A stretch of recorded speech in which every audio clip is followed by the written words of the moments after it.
ಪ್ರಿಯರಾದವರೇ, ದೇವರ ನಿವಾಸ ಮನುಷ್ಯರಲ್ಲಿ ಇದೆಯಾ ಅಂತೇಳಿ. ದೇವರ ನಿವಾಸ ಮನುಷ್ಯರಲ್ಲಿ ಇದೆಯಾ ಅಂತೇಳಿ. ಪ್ರಿಯರಾದವರೇ, ದೇವರು ಮನುಷ್ಯರು, ದೇವರಿಗೂ ಮನುಷ್ಯರಿಗೂ ಸಂಬಂಧವಿದೆ ಅಲ್ವಾ?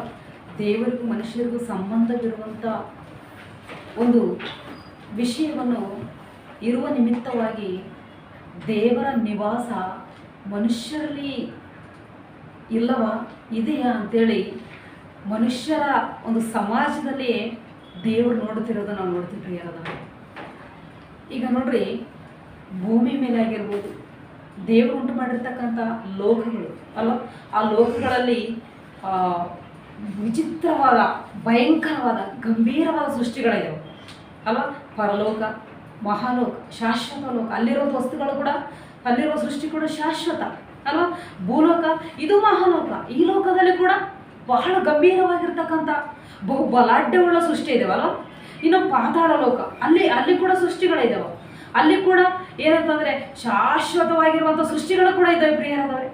ಈಗ ನಾವು ನರಕ ನೋಡ್ತೀವಿ, ಅಗ್ನಿ ಆರುವುದಿಲ್ಲ, ಅದು ಹುಳ ಸಾಯುವುದಿಲ್ಲ ಅಲ್ಲ, ಬೆಂಕಿ ಆರುವುದಿಲ್ಲ, ಹುಳ ಸಾಯುವುದಿಲ್ಲ. ಅಂದರೆ ಅದು ಒಂದು ಶಾಶ್ವತವಾಗಿ ಅದನ್ನು ಇರಲ್ಲ ಅಂತೇಳಿ ನಿರ್ಮಿಸ್ತಾನೆ ಅಂತೇಳಿ ನಮಗೆ ಗೊತ್ತಾಗುತ್ತೆ ಅಲ್ವಾ ಪ್ರಿಯರಾದವರೇ. ಹೀಗಿರುವಲ್ಲಿ ಮೂರು ಲೋಕಗಳು, ಆ ಲೋಕಗಳಲ್ಲಿರುವ ಸೃಷ್ಟಿಗಳು, ಆ ಸೃಷ್ಟಿಗಳಿಗೆ ಕೂಡ ಬಲವಿದೆ.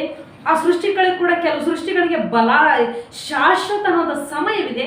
ಹೀಗಿರುವಲ್ಲಿ ಈ ಸೃಷ್ಟಿಗಳಲ್ಲಿ ದೇವರು ತನ್ನ ನಿವಾಸವನ್ನು, ಈ ಸೃಷ್ಟಿಗಳಲ್ಲಿ ದೇವರು ತನ್ನ ನಿವಾಸವನ್ನು ಕಂಡುಕೊಳ್ಳದೆ ಅದನ್ನು ಯಾರಲ್ಲಿ ಹುಡುಗುತ್ತಾ ಇದ್ದಾನೆ ಅಂತೇಳಿ ನೋಡಿದ ಪ್ರಿಯರಾದವರೇ, ತನ್ನ ಸೃಷ್ಟಿಗಳಲ್ಲಿ ಒಂದು ಸೃಷ್ಟಿಯೇ ಮಾನವ ಸೃಷ್ಟಿ ಅಲ್ವಾ.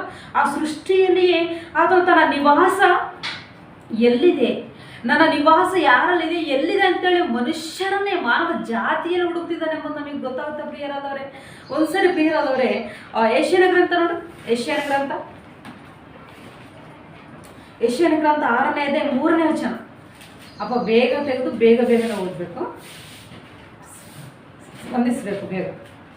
ಯೆಶಾಯನ ಗ್ರಂಥ 6ನೇ ಅಧ್ಯಾಯ 3ನೇ ವಚನದಲ್ಲಿ, ಆಗ ಒಬ್ಬನು ಮತ್ತೊಬ್ಬನಿಗೆ ಸೇನಾಧೀಶ್ವರನಾದ ಯೆಹೋವನು ಪರಿಶುದ್ಧನು ಪರಿಶುದ್ಧನು, ಭೂಮಂಡಲವೆಲ್ಲ ಆತನ ಪ್ರಭಾವದಿಂದ ತುಂಬಿದೆ. ಸಾಕು ನೋಡಿದ್ರ, ಭೂಮಂಡಲವೆಲ್ಲ ಹೇಗಿದೆ ಅಂತ, ದೇವರ ಮಹಿಮೆ, ದೇವರ ಪ್ರಭಾವ ಅಲ್ಲ, ದೇವರ ಶಕ್ತಿಯನ್ನು ತೋರಿಸುವಂಥದ್ದಾಗಿದೆ. ದೇವರ ಮಹಿಮೆಗೆ, ದೇವರ ಪ್ರಭಾವಕ್ಕೆ ಈ ಭೂಮಂಡಲದಲ್ಲಿರುವ ಎಲ್ಲ ಸೃಷ್ಟಿಗಳು ಪ್ರಿಯರಾದವೆ ಪ್ರತಿಬಿಂಬಗಳಾಗ್ಯವ.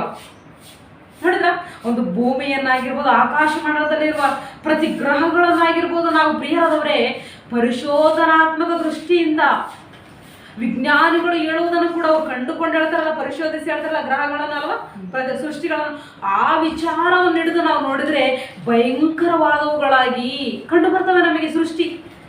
ದೇವರು ಉಂಟು ಮಾಡಿರುವ ಭೂಮಂಡಲದಲ್ಲಿರುವ ಸೃಷ್ಟಿಯೇ ಆತನನ್ನು ಪ್ರತಿಬಿಂಬಿಸ್ತದಂತೆ, ಆತನ ಶಕ್ತಿಯನ್ನು, ದೇವರ ಶಕ್ತಿ, ದೇವರ ಪ್ರಭಾವವನ್ನು ತೋರಿಸ್ತದಂತೆ ಇದು ಈ ಜಗತ್ತು, ಭೂಮಂಡಲದಲ್ಲಿರುವ ಎಲ್ಲ ಸೃಷ್ಟಿ. ನೋಡಿದ್ರ, ಅಂದ್ರೇನು, ಈ ಭೂಮಂಡಲದಲ್ಲಿ ಇರುವಂತಹ, ಈ ಭೂಲೋಕದ ಮಡಿಲಲ್ಲಿ ಇರುವಂತಹ ಮನುಷ್ಯನು ದೇವರ ಪ್ರಭಾವವನ್ನು ತೋರಿಸ್ತಾ ಇದ್ದಾನೆ. ಹೇಳ್ರಿ, ದೇವರ ಪ್ರಭಾವವನ್ನು, ದೇವರ ಮಹಿಮೆಯನ್ನು, ದೇವರ ಬಲಶಕ್ತಿಯನ್ನು ಪ್ರತಿಬಿಂಬ ಪಡಿಸ್ತಿರೋದು ಯಾವುದಂದ್ರೆ ಭೂಮಂಡಲವೆಲ್ಲ ಅಂತಿದೆ. ಅಂದ್ರೇನು, ದೇವರಿಂದ ಉಂಟಾದ ಸೃಷ್ಟಿಯಲ್ಲಿ ಏನು ಕಾಣುತ್ತೆ, ದೇವರ ಮಹಿಮೆ, ದೇವರ ಶಕ್ತಿ ಅಲ್ವಾ, ದೇವರ ಬಲ ಕಂಡು ಬರುತ್ತೆ, ದೇವರ ಪ್ರಭಾವ ಕಂಡು ಬರುತ್ತೆ. ಆದರೆ ದೇವರಿಂದ, ದೇವರ ಸ್ವರೂಪವನ್ನು ಧರಿಸಿಕೊಂಡ, ದೇವರಿಗೆ ಸ್ವಜಾತಿ ಆಗಿರುವಂಥ ಮನುಷ್ಯರಲ್ಲಿ ದೇವರ ಪ್ರಭಾವ, ದೇವರ ಶಕ್ತಿ, ದೇವರ ರೂಪ ಪ್ರಕಾಶಿಸಲ್ಪಡ್ತದೆ. ಏನು ಹೇಳ್ರಿ? ಇಲ್ಲ. ಸೃಷ್ಟಿಯನ್ನು ನೋಡಿದರೆ ದೇವರನ್ನು ಪ್ರಕಟಿಸ್ತದೆ, ಹಗಲು ಪ್ರಕಟಿಸ್ತದೆ, ರಾತ್ರಿ ಪ್ರಕಟಿಸ್ತದೆ ಅಂತೇಳಿ ಸೃಷ್ಟಿಯ ಕುರಿತು ಸಾಕ್ಷಿ ಇದೆ. ದೇವರನ್ನು ಸೃಷ್ಟಿ ತಿಳಿಸ್ತದೆ ಅಂತೇಳಿ. ಆದರೆ ಮನುಷ್ಯನು ದೇವರಿಗೆ ಹತ್ತಿರ ಸಂಬಂಧಿಕನು, ದೇವರ ಜಾತಿ ಮನುಷ್ಯನು. ಮತ್ತು ದೇವರ ಜಾತಿಯಾಗಿರುವ ಮನುಷ್ಯನ ಈ ರೀತಿಯಲ್ಲಿ ಮನುಷ್ಯನ ದೇವರನ್ನು ಪ್ರತಿಬಿಂಬಿಸ್ತಾನೆ ಎಂಬುದು ಕಾಣ್ತೀವ ನಾವು? ಕಾಣೋದಿಲ್ಲ. ಹಾಗಿರುವಲ್ಲಿ ಸೃಷ್ಟಿಯಲ್ಲಿ ನೋಡುವ ಹುಡುಕಾಡ್ಬೇಕಾ ತನ್ನ ನಿವಾಸವನ್ನು, ಅಲ್ಲ ತನ್ನ ಮಹಿಮೆಯನ್ನು ತನ್ನ ಬಲವನ್ನು ಪ್ರಕಾಶಪಡಿಸುವಂಥ ಸೃಷ್ಟಿಯಲ್ಲಿ ಹುಡುಕಾಡ್ಬೇಕಾ? ಇಲ್ಲ ಏನು ತನ್ನ ಗುರುತೇ ತೋರಿಸದೆ ತನ್ನ ಪಾಡಿಗೆ ತಾನೇ ತನ್ನ ಇಷ್ಟದಂತೆ ಬದುಕುವಂಥ ಮನುಷ್ಯರಲ್ಲಿ ಹುಡುಕಾಡ್ಬೇಕಾ ತನ್ನ ನಿವಾಸವನ್ನು? ಹೇಳಿ ಹೆಂಗನಿಸ್ತದೆ ನಮಗೆ? ತನ್ನ ಗುರುತು ತೋರಿಸುವಂಥದ್ದೇನು? ಭೂಮಂಡಲದಲ್ಲಿರೋ ಸೃಷ್ಟಿ, ಭೂಮಂಡಲ ಅಲ್ವಾ? ಆದರೆ ತನ್ನ ಸ್ವಜಾತಿ ಯಾರು? ಮನುಷ್ಯನು ದೇವರಿಗೆ ಸ್ವಜಾತಿ ಆದರೂ ಕೂಡ ದೇವರ ಮಹಿಮೆನ, ದೇವರ ಬಲವನ್ನು, ದೇವರ ಶಕ್ತಿನ, ದೇವರ ರೂಪವನ್ನು ಅಸಲು ಎಲ್ಲಿ ತೋರಿಸ್ತಾ ಇಲ್ಲ. ಹೌದಾ ಇಲ್ಲ? ಅದು ದೇವರು ನೋಡ್ರಿ ಎಲ್ಲಿ ಹುಡುಕ್ತಾನ? ತನ್ನ ನಿವಾಸ ಎಲ್ಲಿ ಹುಡುಕ್ತಾನ? ಗ್ರಹಗಳಲ್ಲಿ ಹುಡುಕಕತ್ತಾನ? ಭೂಮಿ ಮೇಲೆ ಹುಡುಕಕತ್ತಾನ? ಇಲ್ಲ ಪ್ರಿಯರಾದ್ರೆ ಜಲ ಸಮೂಹಗಳಲ್ಲಿ ಹುಡುಕಾಡ್ಕತ್ತಾನ? ಭೂಮಂಡಲದಲ್ಲಿ ಯಾವ ಸೃಷ್ಟಿಯಲ್ಲಿ ಹುಡುಕ್ತಾ ಇಲ್ಲ, ಮನುಷ್ಯ ಜಾತಿಯಲ್ಲಿ ಬಿಟ್ರೆ. ನೋಡಿದ್ರ ಒಂದ್ಸರಿ ಪ್ರಿಯರಾದವ್ರೆ ಏನ್ ಹೇಳ್ತಿದ್ದ ನೋಡ್ರಿ, ಒಂದ್ಸರಿ ಯೆಶಾಯನ ಗ್ರಂಥ ನೋಡ್ರಿ, ಯೆಶಾಯನ ಗ್ರಂಥ 66ನೇ ಅಧ್ಯಾಯ 1ನೇ ವಚನ. ಯೆಶಾಯನ ಗ್ರಂಥ 66ನೇ ಅಧ್ಯಾಯ. ಯೆಹೋವನು ಹೀಗೆನ್ನುತ್ತಾನೆ, ಆಕಾಶವು ನನಗೆ ಸಿಂಹಾಸನ, ಭೂಮಿಯು ನನಗೆ ಪಾದಪೀಠ, ನೀವು ನನಗೆ ಎಂತಹ ಮನೆಯನ್ನು ಕಟ್ಟಿಕೊಡುವಿರಿ? ನನ್ನ ವಿಶ್ರಾಂತಿಗೆ ತಕ್ಕ ಸ್ಥಳವು ಎಂಥದ್ದು? ನೋಡಿದ್ರ ಏನಂತಿದ್ದಾನೆ ಅಂತ ಗೊತ್ತಾ? ಭೂಮಿಯನ್ನು ಆಕಾಶವನ್ನು ನಾನು ಉಪಯೋಗ ಮಾಡಿಕೊಳ್ತಾ ಇದ್ದೀನಿ, ಆದ್ರೆ ನನ್ನ ವಿಶ್ರಾಂತಿ ಸ್ಥಳ ಮಾತ್ರ ಅಲ್ಲ. ಹೌದಲ್ಲ? ಏನಂತಿದ್ದಾನೆ? ನನ್ನ ವಿಶ್ರಾಂತಿಗೆ ತಕ್ಕ ಸ್ಥಳ ಭೂಮಂಡಲದಲ್ಲಿ ಇಲ್ಲ. ಅಸಲು ಭೂಮಿ ಅಂತೀರ ಅದು ಪಾದಪೀಠ, ಆಕಾಶ ಅಂತೀರ ಅದು ಕೂತುಕೊಳ್ಳೋದಕ್ಕೆ ಇರುವುದಕ್ಕೆ ಸ್ಥಾಪಿಸಿದ ಒಂದು ಸೀಟ್. ಅದು ನಾನು ಸಂತೋಷವಾಗಿ ತೃಪ್ತಿಯಿಂದ ವಿಶ್ರಮಿಸಬೇಕಲ್ಲ ನಾನು, ಅಲ್ಲ? ದೇವರಿಗೆ ಕೂಡ ಏನು ಬೇಕು? ವಿಶ್ರಮಧಾಮ, ವಿಶ್ರಮ ಸ್ಥಳ ಬೇಕು ದೇವರಿಗೆ ಕೂಡ. ನೆಮ್ಮದಿಯಿಂದ ಹಾಯಾಗಿ ಕಾಲು ಕಳೆಯುವಂಥ ತೃಪ್ತಿಕರವಾದ ಸ್ಥಳ ದೇವರಿಗೂ ಕೂಡ ಇದೆಯಂತೆ. ಅದು ದೇವರಿಗೆ ಬೇಕಂತೆ, ಅದು ಬಯಸ್ತಾ ಇದ್ದೇನೆ ಪ್ರಿಯರಾದವರೇ. ಅದಕ್ಕೆ ಹೇಳಕಂತಾನೆ ಏನಂತ? ಭೂಮಿಯೇನೋ ಪಾದಪೀಠ ಪರಿಚಯ ಮಾಡ್ತಾ ಇದ್ದೀನಿ, ಆಕಾಶವೇನೋ ನನ್ನ ಸಿಂಹಾಸನಕ್ಕೆ ಅದು ನಾನು ಏರ್ಪಾಟು ಮಾಡಿದ್ದೇನೆ, ಸಿಂಹಾಸನದ ಸ್ಥಳ ಅದು. ಆದರೆ ನಾನು ತೃಪ್ತಿಯಿಂದ ನಿವಸಿಸುವಂತ, ನಾನು ಇಷ್ಟಪಟ್ಟು ಸಂಚರಿಸುವಂತ, ನನಗೆ ಇಷ್ಟವಾದ ಧಾಮ ಬೇಕು ನನಗೆ. ಅದು ಯಾವುದು ಕಂಡುಕೊಂಡಿರ? ಯಾವುದದು ನೋಡಿದ್ರ ಪ್ರಿಯರಾದವರೇ ಅಂತ ಹೇಳ್ತಾ ಇದ್ದಾನೆ. ಪ್ರಿಯರಾದ ದೇವರ ಮಕ್ಕಳೇ ಏನಂತಿದ್ದಾನೆ? ಅದು 57ನೇ ವಚನ ನೋಡ್ರಿ ಒಂದ್ಸರಿ. 57ನೇ ಅಧ್ಯಾಯ 15ನೇ ವಚನ. ಇದೇ ಪುಸ್ತಕ ಪ್ರಿಯರಾದವರೇ. 57ನೇ ಅಧ್ಯಾಯ 15ನೇ ವಚನದಲ್ಲಿ ಹೇಳ್ತಿದ್ದಾನೆ ನೋಡ್ರಿ ಏನಂತೇಳಿ.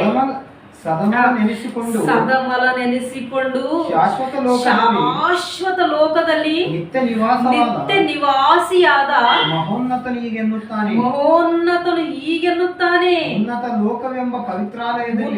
ಲೋಕವೆಂಬ ಪವಿತ್ರಾಲಯದಲ್ಲಿ ವಾಸಿಸುವ ನಾನು ಜಜ್ಜಿ ಹೋದ ದೀನ ಮನದೊಂದಿಗೆ ಇದ್ದುಕೊಂಡು ದೀನನ ಆತ್ಮವನ್ನು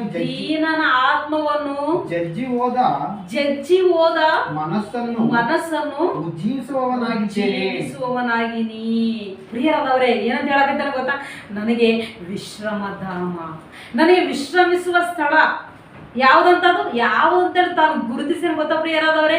ನೀವು ಅಂದುಕೊಂಡಿರಿ ಆ ಭೂಮಂಡಲದಲ್ಲಿರುವ ಆ ಸೃಷ್ಟಿ, ದೊಡ್ಡ ದೊಡ್ಡ ಸೃಷ್ಟಿ, ಅವುಗಳ ಗಾಂಭೀರ್ಯ, ಅವುಗಳ ಬಲವನ್ನು ನೋಡಿ ನೀವು ಅಂದುಕೊಂಡಿರಿ ಮತ್ತೆ ಈ ಗ್ರಹಗಳಲ್ಲಿ ಎಲ್ಲೆಲ್ಲ ಅಡಗಿಕೊಂಡಿರ್ತಾನೆ ಏನು ದೇವರು ಉಂಟು ಮಾಡಿದ ಆತನು ಸೃಷ್ಟಿ ಏನಂತೇಳಿ ಅಂದುಕೊಂಡಿರಿ. ನೀವು ಅಂದುಕೊಂಡ ಮನುಷ್ಯನ ಏನಂತೇಳಿ ಅಂದ್ಕೊಂಡ ಗೊತ್ತಾ?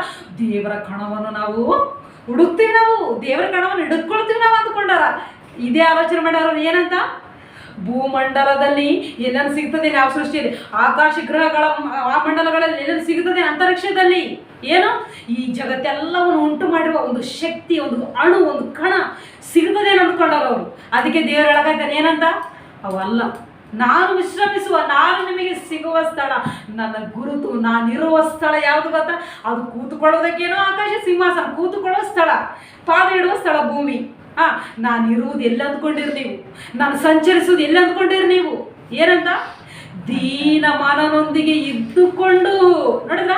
ದೀನ ಮನನ ಅಂದ್ರೆ ಏನು ಗೊತ್ತಾ? ದೀನ ಮನುಷ್ಯನು, ವಿಧೇಯ ಮನುಷ್ಯನೊಂದಿಗೆ ಇದ್ದುಕೊಳ್ತಂತ ಪ್ರಿಯರಾದವರೇ. ವಿಧೇಯ ಮನುಷ್ಯನಿಗೆ ನಿವಾಸ ಏರ್ಪಾಟು ಮಾಡಿಕೊಳ್ತಾನಂತೆ. ವಿಧೇಯ ಮನುಷ್ಯನೊಂದಿಗೆ ನಿವಾಸ. ಅದಕ್ಕೆ ಮೊದಲೇನಂದ? ನನಗೆ ವಿಶ್ರಾಂತಿ ಸ್ಥಳ ಯಾವುದು? ನಾನು ವಿಶ್ರಮಿಸಿಕೊಳ್ಳೋದಕ್ಕೆ, ನಾನು ಸಂತೋಷದಿಂದ ಕಾಲ ಕಳೆಯೋದಕ್ಕೆ ನನಗೆ ಸರಿಯಾದ ತಕ್ಕದಾದ ಸ್ಥಳ ಯಾವುದು ಅಂದ್ಕೊಂಡಿರಿ ನೀವು? ಯಾವುದು ಗೊತ್ತಾ? ದೀನ ಮನುಷ್ಯನೇ ನನಗೆ ಗುಡಾರ. ದೀನ ಮನಸ್ಸುಳ್ಳವನು, ಅವನು ಜಜ್ಜಿ ಹೋದ ಮನಸ್ಸುಳ್ಳವನು. ಹೇಗೆ ಜಜ್ಜಿ ಹೋದಂದ್ರೆ ಹೇಳ್ರಿ, ಲೋಕದ ಮೇಲೆ ಆಮಿಷ ತ್ಯಜಿಸಿದವನು, ಅವನಿಗೆ ಅಂತರ ಜಜ್ಜಿ ಹೋದ ಮನಸ್ಸುಳ್ಳವನು ಅಂತೇಳಿ. ಲೋಕದವುಗಳ ಮೇಲೆ, ಲೋಕದ ಸೃಷ್ಟಿ, ಲೋಕದಲ್ಲಿರುವ ಕೀರ್ತಿ ಸ್ಥಾನಮಾನಗಳು, ಲೋಕದಲ್ಲಿರುವ ಹೊಗಳಿಕೆಗಳು, ಲೋಕದಲ್ಲಿರುವ ಸಂಪತ್ತು, ಲೋಕದ ಸುಖ, ಟೋಟಲ್ ಲೋಕಕ್ಕೆ ಸಂಬಂಧಪಟ್ಟದ್ದು, ಇವುಗಳ ಪಾಲಿಗೆ ಮನ ಮುರಿದವನಾಗಿರ್ಬೇಕು. ಅವನು ಸಂಪೂರ್ಣವಾಗಿ ದೇವರ ಕಡೆಗೆ ತಿರುಗಿಕೊಂಡವನಾಗಿರ್ಬೇಕು. ಅವನೇ ದೇವರ ದೃಷ್ಟಿಯಲ್ಲಿ ಜಜ್ಜಿ ಹೋದ ಮನದವನು. ನೋಡಿದ್ರ ಪ್ರಿಯರಾದವರೇ, ಅಂಥವನೊಂದಿಗೆ ನಾನು ಗುಡಾರವೇರ್ಪಾಟು ಮಾಡಿಕೊಡ್ತೀನಿ. ಹೇಳಲ್ಲ, ದೀನ ಮನನೊಂದಿಗೆ ಇದ್ದುಕೊಳ್ತೀನಿ, ಅವನ ಜೊತೆ ಇರ್ತೀನಿ. ಯಾಕೆ ಮನುಷ್ಯನ ಜೊತೆ ಆಗಿರ್ತದೆ ದೇವ್ರೆ? ಪ್ರಕೃತಿ ಏನೋ ಮನುಷ್ಯನ ದೇಹಕ್ಕಿಂತ ಅಲ್ವಾ, ಮನುಷ್ಯನ ಧೈರ್ಯಕ್ಕಿಂತ ಬಲಾಢ್ಯವಾಗಿದೆ ಪ್ರಕೃತಿ. ಒಂದ್ಸರಿ ಅಲೆಗಳು ಸಮುದ್ರದ ದಡೆಗೆ ನಿಂತು ನೋಡಿದ್ರೆ ನಾವು ಭಯ ಪಡ್ತೀವಿ. ನಾವು ಅದೆಷ್ಟು ಗಂಭೀರವಾಗಿ ಬರ್ತದೆ ನೋಡ್ರಿ. ನಮಗೆಷ್ಟು ಭಯ ಆಗ್ತದೆ. ಅಲೆಗಳಿಗೆ ಬಲ ಕಚ್ಚಾಕ ಅಮ್ಮೋ ಹಿಂದಕ್ಕೆ ಸೇರ್ತೀವಿ ನಾವು. ನೋಡಿದ್ರ ಅವುಗಳ ಬಲ ಏನು, ಅವುಗಳ ಧೈರ್ಯವೇನು, ಅವುಗಳ ಶಕ್ತಿ ಏನು, ನಮ್ಮ ಬಾಡಿ ಎಷ್ಟು, ನಮ್ಮ ಬಲ ಎಷ್ಟು, ನಮ್ಮ ಧೈರ್ಯ ಎಷ್ಟು, ನಮ್ಮ ಶಕ್ತಿ ಎಷ್ಟು ಅಂತೇಳಿ ನಾವು ವಿಚಾರ ಮಾಡಿದ್ರೆ ದೇವರು ಏನಾದ್ರು ಗೊತ್ತಾ ಪ್ರಿಯರಾದರೆ? ಕೀರ್ತನೆ ಗ್ರಂಥ ನೋಡ್ರಿ ಸರಿ. ಯಾಕೆ ಮನುಷ್ಯನಲ್ಲಿ ಇದ್ದುಕೊಂಡು ಮನುಷ್ಯನೊಳಗೆ ನಾನು ಇರ್ತೀನಿ ಅಂತೇಳಿ ಹೇಳೇನಂತಂದ್ರೆ, ಇಲ್ಲಿ ರೀಸನ್ ಹೇಳ್ತಾ ಇದ್ದೇನೆ ಪ್ರಿಯರಾದವರೇ. 119ನೇ ಅಧ್ಯಾಯ 57ನೇ ವಚನ, ಕೀರ್ತನೆಗಳ ಗ್ರಂಥ 119ನೇ ಅಧ್ಯಾಯ 57ನೇ ವಚನಪ್ಪ. ಯೆಹೋವನೇ ನನ್ನ ಪಾಲು ನೀನೇ. ಸಾಕು. ನೋಡಿದ್ರ, ಭಕ್ತನು ದೇವರಿಂದಲೇ, ದೇವರ ಉಪದೇಶದಿಂದಲೇ ತಿಳ್ಕೊಂಡವನು ಏನಂತ ತಿಳ್ಕೊಂಡ? ನಿಜ ತಿಳ್ಕೊಂಡ. ದೇವ, ನೀನು ಮನುಷ್ಯರನ್ನು ಯಾಕೆ ಬಯಸ್ತಾ ಇದ್ದಿ? ಮನುಷ್ಯರನ್ನು ಯಾಕೆ ಅಷ್ಟರ ಮಟ್ಟಿಗೆ ಸಹಿಸ್ತಾ ಇದ್ದಿ? ಮನುಷ್ಯರನ್ನೇ ಕ್ಷಮಿಸ್ಬೇಕಂತೇಳಿ ಯಾಕೆ ಇಟ್ಕೊಂಡಿದ್ದೀಯ ಅಂದ್ರೆ, ನನ್ನ ಪಾಲು ನೀನೇ, ಮಾನವ ಜಾತಿಯ ಭಾಗ ನೀನೇ, ಮಾನವ ಜಾತಿಯ ಪಾಟು ನೀನೇ. ನೋಡಿದ್ರ ಪ್ರಿಯರಾದವರೇ, ಹೇಳ್ತಾ ಇದ್ದಾನೆ ಏನಂತ? ಯೆಹೋವನೇ ನನ್ನ ಪಾಲು ನೀನೇ. ಪ್ರಿಯರಾದವರೇ, ಸೃಷ್ಟಿನ ಕ್ಷಮಿಸ್ತೀನಿ ಅಂತೇಳಿ ಕಾಣ್ತೀವಿ ನಾವು ದೇವರ ಮಾತುಗಳಲ್ಲಿ. ಹೇಳಿ, ಸೃಷ್ಟಿನ ಕ್ಷಮಿಸ್ತೀನಿ, ಸಹಿಸ್ತೀನಿ, ತಿದ್ದುತ್ತೀನಿ, ನಡೆಸಿಕೊಡ್ತೀನಿ ಅನ್ನುವಂಥದ್ದು ದೇವರ ಮಾತುಗಳಲ್ಲಿ, ದೇವರ ಸಹಿಷ್ಣುತೆಯಲ್ಲಿ ಕಾಣ್ತೀವಿ. ಹೇಳಿ, ಕಾಣಲಾರೆವು. ಮನುಷ್ಯರ ವಿಷಯದಲ್ಲಿ ಬರ್ತದೆ ಈ ಮಾತು. ದೇವರಿಂದ ಮನುಷ್ಯರ ಪಕ್ಷದಲ್ಲಿ ಬರ್ತದೆ ಈ ಮಾತು. ಏನಂತೇಳಿ? ಕ್ಷಮಿಸ್ತೀನಿ, ತಿದ್ದುತ್ತೀನಿ, ನಡೆಸ್ತೀನಿ, ಪ್ರೀತಿಸ್ತೀನಿ, ಅವರೊಂದಿಗೆ ಇರ್ತೀನಿ, ಅವ್ರನ್ನ ಸರಿ ಮಾಡಿಕೊಳ್ತೀನಿ, ಅವರೊಂದಿಗೆ ಇರ್ತೀನಿ ಅನ್ನುವಂಥ ಮಾತು ಮನುಷ್ಯರ ವಿಷಯದಲ್ಲಿ ಮಾತ್ರ ನೋಡಿದಾನ. ಹೌದಲ್ಲ ಹೇಳಿ? ಯಾಕೆ ಇಷ್ಟರ ಮಟ್ಟಿಗೆ ಅಂದ್ರೆ, ಇಲ್ಲಿ ಸಂಬಂಧವನ್ನು ಹೇಳ್ತಾ ಇದ್ದಾನೆ. ಏನಂತ? ದೇವ, ನಮ್ಮ ಪಾಲು, ಮನುಷ್ಯರಾದ ನಮ್ಮ ಪಾಲು ನೀನೇ. ನೋಡಿದ್ರ, ನಮ್ಮ ಜಾತಿ ನೀನು, ನಮ್ಮ ಆತ್ಮದೊಳಗಿರುವಂಥ ಭಾಗ ನೀನು. ಮನುಷ್ಯರಿಗೆ ಸ್ವಜಾತಿ ದೇವರು, ಸೃಷ್ಟಿಗೆ ಜಾತಿ ಅಲ್ಲ ಪ್ರಿಯರಾದವರೇ. ಸೃಷ್ಟಿಗೂ ದೇವರಿಗೂ ತುಂಬ ವ್ಯತ್ಯಾಸ ಇದೆ. ಸಂಬಂಧ ಇಲ್ಲ ಅಸಲು. ದಣಿ ಯಜಮಾನ, ಅದು ಸಂಬಂಧ. ದಣಿ ಯಜಮಾನ. ನೋಡಿದ್ರ, ನಾವು ಒಂದೇ ಜಾತಿ, ಸ್ವಜಾತಿ, ಆತನಿಗೆ ಸಂತತಿ, ನಮ್ಮನ್ನು ಎತ್ತಿರುವಂಥ ಮೊದಲ ಜೀವದು. ಅದಕ್ಕೆ ಹೇಳ್ತಾನೆ ಏನಂತ?